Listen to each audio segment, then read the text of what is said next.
What's up, guys, and welcome back to another episode here on CNR TV. I'm Kurt. I'm Josh. And we are back at it again for episode 3 of Loki. What'd you think of this episode, man? A little slow in some parts, but I think I loved it. I appreciated it. This was a filler episode, I believe, kind of like, laying the groundwork for what's going to happen later, in my opinion. It was a character building episode. Yes, I guess that would be more accurate, accurate description. Yeah. But as always, we're going to play the recap, and then we'll come back at the end and have the full discussion with questions. Yes. Right. Let's roll into it. Episode 3, titled Lamentus, begins with some peppy music, and we see Sylvie unwinding with Hunter over some frozen margaritas. It seems like a normal girls' night out as they are discussing brain freezes. Turns out that this is an illusion and a flashback, and this is how she has interrogated Hunter. When we see Sylvie bursting into TVA, while her magic doesn't work, her martial arts skills do the trick. Loki has followed her, and after much tussle they end up on Lamentus 1, a planet that is on the verge of being destroyed by a falling moon. So the two variants decide to team up. There is an evacuation vessel on its way out, which Sylvie is sure will have enough juice to power the 10-pack. The two Lokis head there and see absolute misery and chaos, with people crowding the train. Sylvie has a plan which is immediately rejected by Loki, who decides to disguise himself as a guard. Both of them get on the train and begin to get to know each other.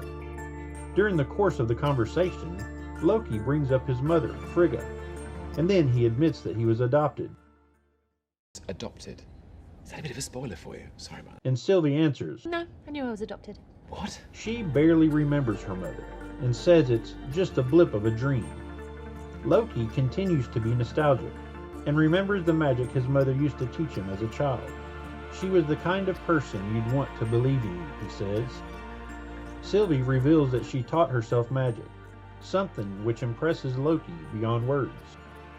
Now Loki has more champagne, and they raise a toast to the end of the world. Loki asks her whether she has a boyfriend. She asks him whether there are a prince or a princess waiting for Loki. And then there's the revelation that's breaking the internet. A bit of both. Loki drinks too much and sings an Asgardian song as Sylvie naps. Loki leaves his disguise aside, which worries Sylvie. Of course, this doesn't end well, and after much fighting, they are thrown out of the train. Sylvie isn't pleased and is staring daggers at Loki, literally. The next step is to catch the space ark. As apocalyptic doom looms closer, the two have a conversation about trust, and she reveals how she's able to trick the TVA using fantasy and illusion. And then there's a twist. They discover everyone from the TVA is a variant.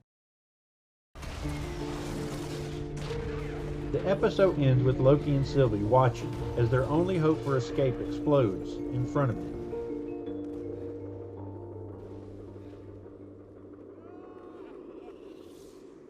So what did you think, man? I liked it. A couple big frustrating moments, but overall I liked it. The scene with them on the train just chatting was the highlight for me, I think. Yeah, that really was made the most progress for this episode. Yeah, it made them feel like characters instead of just a situation playing out. Did you feel like the acting was a little forced in this, or did it seem natural to you? From Sylvie specifically, it seemed a little she was trying hard. Tom Hiddleston, I feel like it has the character down to a science. So I felt like it was pretty solid from him. But yeah, I agree. It's like the chemistry between Sylvie and Loki is not what the chemistry between Mobius and Loki is. Yeah, it's palpable. You can feel the difference. I guess it kind of works to a degree because they're very standoffish, even up to the end. That's true, and similar personality types, I guess. Right. I So would probably different, be. Go ahead. Sorry. I was going to say so different, but the same character at the same time somehow. It would be hard for two narcissists to have a conversation, I would imagine. You know? Well, this episode came in at 41 minutes. It's the shortest of the three so far. Yeah. But did it feel short to you? Because it No, it didn't actually really felt- feel that short to me. No, it felt very long. I mean, 41 minutes is still pretty long. Yeah, it is. That was long for what was it? Scarlet Witch, or Yeah. I'm sorry, WandaVision. Yeah. Because all of those were really short. Yeah, they had like a 20-minute episode. So this is Yeah. double the length of their shortest, and it's the shortest for Loki. So, what did Well- you think overall? Well, I've got a few notes that I made on this episode. All time. I prepared. I literally just got done watching it. So my first one was, why did Sylvie bomb the timeline? I think I have an idea, and I think you and I discussed this previously, but what is your take on that? I was wondering that myself, but she kind of said it as the episode went on, that, or Loki said it to her, that she just wanted to create timelines, kill the timekeepers, and just to sow chaos. Yeah, I think that the plan, her master plan was Yeah. to. I had looked deeper into or overthought it, that she was trying to erase timelines or restore timelines, Sure. but it was just simply to get the guards away from the timekeepers. Yeah, it does seem a little strange. So I imagine, maybe I'm way off, but I imagine that's the event that creates the multiverse. Right. I think them actually gaining access to the timekeepers is what, throws everything into complete chaos. Maybe they'll succeed, and then that's when everything goes crazy. That would be interesting. Correct me if I'm wrong, in your opinion, but I think that what ultimately happens here is that they come to the consensus that the timekeepers are indeed bad. And they keep dropping these hints that something nefarious is afoot. Yeah. And so I think that all of our main players, including Mobius, I don't know about Ravonna Brainslayer, because I think she's a devotee. Yeah. But I think Mobius comes over to their side, and they all join forces to take down the timekeepers. That would be amazing. That would be like the best ending as far as I'm concerned. Because Mobius is still under the impression that, he's always been there, and that's just the way it is. We even talked about this last week. I think I posed a question: are the timekeepers created by the TVA agents? Are they created by the timekeepers, or did they get plucked from previous lives? But they just blew that open with their own. Yeah, it's pretty obvious now that these people have had their minds wiped and they're put not into even service. They're pulled from separate timelines. Right. If they die on the job, do they pull another copy from another timeline? Possibly. I don't know. There was a note that I read somewhere, was like, the reason that Mobius never sees any of the other analysts is because they're also Mobius. Oh man. So that would be awesome. So there's a lot to think of, but as always, got to be careful not to overthink these things, because sometimes Marvel just isn't going that deep into it. Right. Which is discipline. We did the whole Mephisto thing for WandaVision. That's true. Yeah, exactly. And also, what was the bad guy in the one that escaped from prison in Falcon and Winter Soldier? Oh, Zemo. Yeah, remember we had all these great theories about Zemo as well, And he just gets none of them taken to panned out. Wakanda. He just disappeared. Yeah. So go ahead. I was gonna say, I still have my theory, and I hope it plays out, that one of the timekeepers is Kang the Conqueror, because he's a huge Avengers level enemy that travels through time ways and stuff. It's funny you say that, because I did read somewhere that Ravonna is Kang's girlfriend in the comic books. Exactly. So Hey, man, I'm doing my research. Yeah.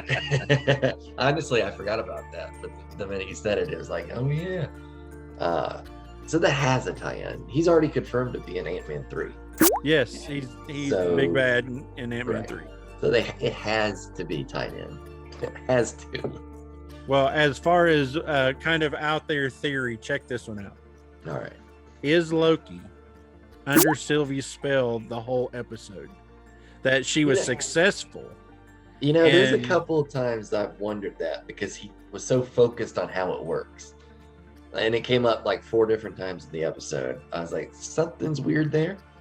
So I had the exact same thought. Yeah, because he doesn't, exactly like you said, he doesn't know how it works. He's asking her, to explain it. Right. So how would he be able to defend against it initially? Right, exactly. He said his mind is too strong. So we've already kind of discussed my third point, like, are the timekeepers bad? And does Sylvie end up becoming, Sylvie and Loki end up becoming the heroes in this? I can see that happening. People love Loki so much, he's not even a villain anymore. Man, all the stuff he's done, man. Digging some dude's eyeball out, and you're still like, oh, he ain't that bad. It's great. It's funny you say that, though, because it was in my mind the whole episode that like 2 days ago he was attacking New York with a huge army. Yeah, exactly. And killing everybody. And now he's like Mr. Good Guy. His glorious purpose. Yeah, exactly. And it's like, this is a huge turnaround for this character. If it was the Loki from Thor Ragnarok or Infinity War, sure. But it's a lot of progression in a few days.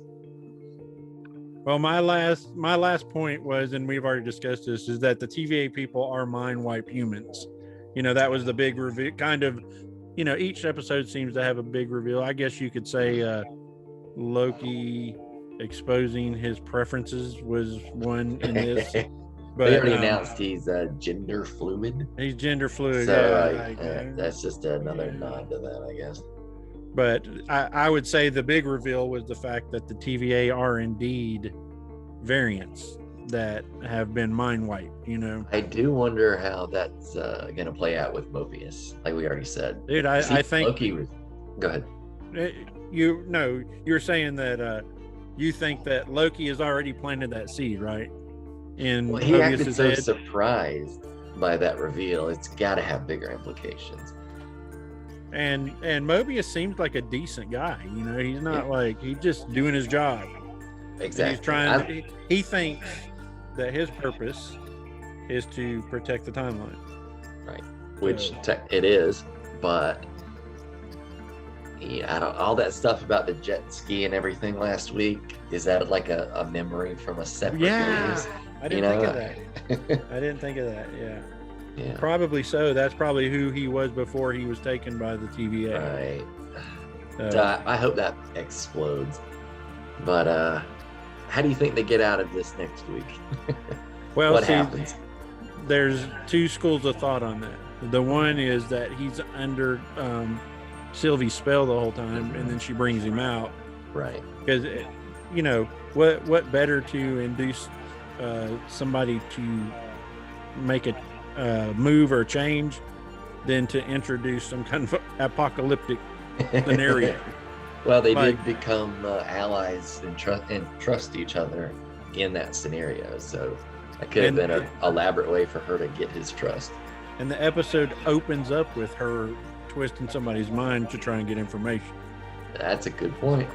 So I think it's either that or Mobius and the TVA show up and snatch him right at the end before the moon hits the planet. Yeah, I don't see any other way of them getting off of this planet otherwise. Right. All right, I'm gonna go with your Loki's enthralled theory. I like that. Okay. That would work a lot more than they just happen to find them last minute. Yeah, TVA shows up and snatches them right as the moon lands on them. Yeah. Well, you got any other points on this one? Just the question, and I haven't had time to look, is Lamentis a comic book location? From my understanding, Lamentus is on the edge of the Skrull territories, Okay. so it has been mentioned in the comic books before. Okay. And then that was another nitpick, a super nitpick, that it's an alien race living there, but they're just normal humans. True. Like they just look like people. But Right. Well, you you have to. you know, we came Yeah. from somewhere. Right. Yeah. When they said the Ark is taking off, I immediately thought of Beta Ray Bill, if you're familiar with that character. I've heard the name. His people's planet gets attacked and destroyed, and they're on an Ark, and he's like the protector of the people that are in cryo sleep, and he ends up fighting Thor and is able to lift Mjolnir. So he has his own hammer made and becomes like an alien Thor. Super cool character. Okay. Is so I this thought the about- lizard guy? Yeah, he's like a horse you know, face. his face was in the Ragnarok, I believe. Yeah. And he was on the building. Yep. Okay. Yeah. Yes, I do know. So I thought of that because Loki obviously ties in with Thor, and then that is another Thor character. But I don't think that'll play out. Well, It being so destroyed. looking forward, what's your prediction for episode 4? Obviously they get out of the situation somehow. Somehow. I don't know where it's gonna go. Sowing chaos of the TVA with the revelation of everyone is fake. They've got 2 episodes to tie this thing in a pretty knot, and so pretty then the bow, finale. whatever. Yeah. And so the next episode, in my opinion, it has to be them convincing Mobius and others that the timekeepers are their enemy and their captors. Yeah, that's And, really dark in a way. And then the final episode being the ultimate fight to overthrow the timekeepers. I hope we see them next week, if they're even real. They've got, well, you know, we talked about this on the last episode that, you know, the timekeepers could be an instrument to control, you know, Right. and it could be like Ravonna and the other upper echelon of the TVA that are actually running things. The Wizard of Oz kind of thing. Absolutely. No, Yeah. yeah, don't look at the guy behind the curtain. Right.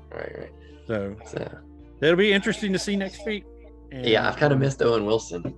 He's been my favorite part of the show so far. he really has, dude. I missed him in this one too. Yeah, And, so they did a good job in casting him. yeah, nailed it. All right. Well, if you don't have anything else, man, we're gonna Yeah. finish this up. And guys, please remember to like, comment, and subscribe.